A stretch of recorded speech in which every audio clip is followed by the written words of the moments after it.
This segment is sponsored by Life Strategist. We all would like to get the most out of our daily lives. So today, we're going to meet a life strategist who can give us a roadmap in several important areas: finances, relationships, emotions, and health. And today, we are joined by life strategist Antonius Wise, and he's actually going to explain how to bring value to society and create economic growth. Thank you so much for being here. Yes, thank you for having me. Appreciate it. Yes. Can we talk about the tax system to start? Ooh, yes, we can get, yes, let's get into it. Yes. Focusing on our financials today, what is the biggest myth about our tax system? Well, okay, well, let's go ahead and do a deep dive. Yeah. So the biggest myth in our society right now, especially when it comes to the tax system, you know, most people think it's rich versus poor, or black versus white, or man versus woman. It's simple. No, it's EIN versus Social Security number. Those that have an EIN, you have up to 475 deductions. Those that have using your Social Security number, you only have 8. So what does that tell you?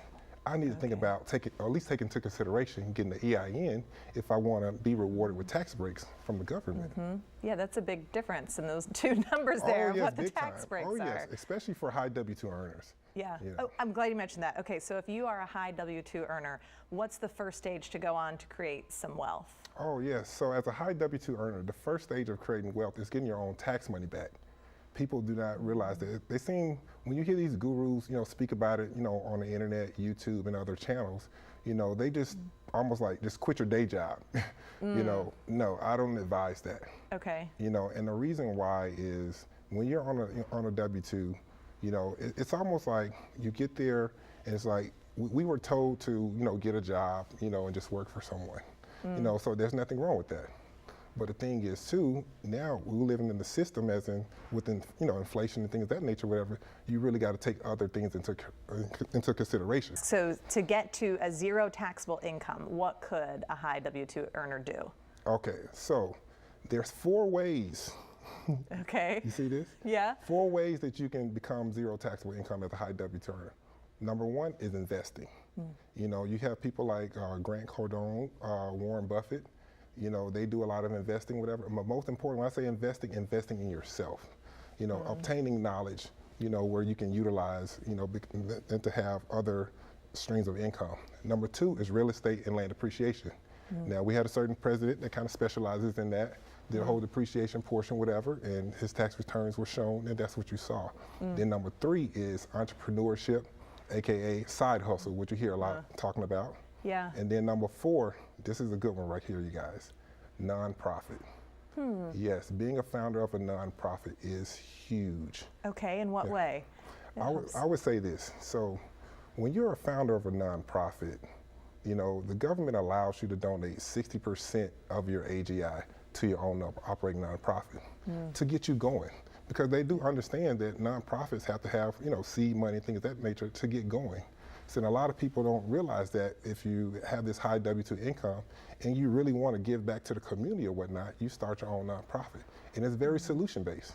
And the government gives out money, for you being able to do that. You mentioned being an entrepreneur. Yes. For people who are maybe thinking of starting a business, how do they know what business entity that they should choose? There's some options out there when you're trying to set up an LLC, for sure. Yes, there are many options out there. I always tell people, especially if you're on the W-2, right? If your income is between 0 and 50,000, we're talking about total income, bringing in everything. If it's between, basically you're starting off, and if it's between 0 and $50,000, you need to be a single member LLC. Okay. If you're in for your entrepreneur business or in total? Okay. Not your day job, just total. Oh, total. Yeah, okay. Total, yes. And the reason why is because now you're setting yourself up legally. You're going to pay the state their fees, things of that nature. That's the whole point about this, setting yourself up legally so you can get the deductions, whatever. If your income is between $50,000 and $300,000, you want to be a LLC taxed as an S corporation. Okay. Is it going to be a little bit more? Yes, it is. But guess what? There's a little bit more freedom as well. So a lot of people are going to fall into that portion. Now, when your income is like 300 plus, like a lot of my professional athletes that come through, have them to take into consideration LLC taxed as a C corporation. C corporation, okay. Yes, okay. So with that, now you're going to put yourself in a position where you're locked in at a 21% tax rate. From that perspective. You have a bonus tip for everyone yes, out there yes, today, yes. right? What is this? What should we all be doing with our W-2s? So check this out. So for all the people that are at home, and if you're at work, next time you go on your break, I want you to pull out your W-2s. I want you to look in box 2 and box 17. You want to add those numbers together. That's what you're actually eligible for as a refund because you overpaid in taxes. So when you take that into consideration, what you want to do is like, you got to say to yourself, if your tax preparer or CPA is not developing you a strategy to get, that money back, you need to ask them, are you working for me or for the IRS? It's just that simple. Okay. And many times, many people leave a lot of money on the table. And I always advise, if you're bringing value to society, the government will reward you. So you got to get into a relationship with the government. This is the value that I want to bring, from a nonprofit perspective, or from an investing perspective, or from a real estate perspective, or for entrepreneur side hustle. Getting into that relationship. And you got to bring value. And that's what any relationship that you go on in life is all about, bringing value. I know you have so much more that you could tell us here. Yes, I know. I mean, this is just the tip of the iceberg of Yes, what you even cover. So if you would like maybe a deeper analysis of strategies for finances, relationships, emotions, or health, things we didn't even get to talk about today, you can always check out the website at lifestrategies20.com. 100% of the proceeds go to WPSM.org, which is a 501c3 that supports domestic violence situations, which also means it is all a tax deduction.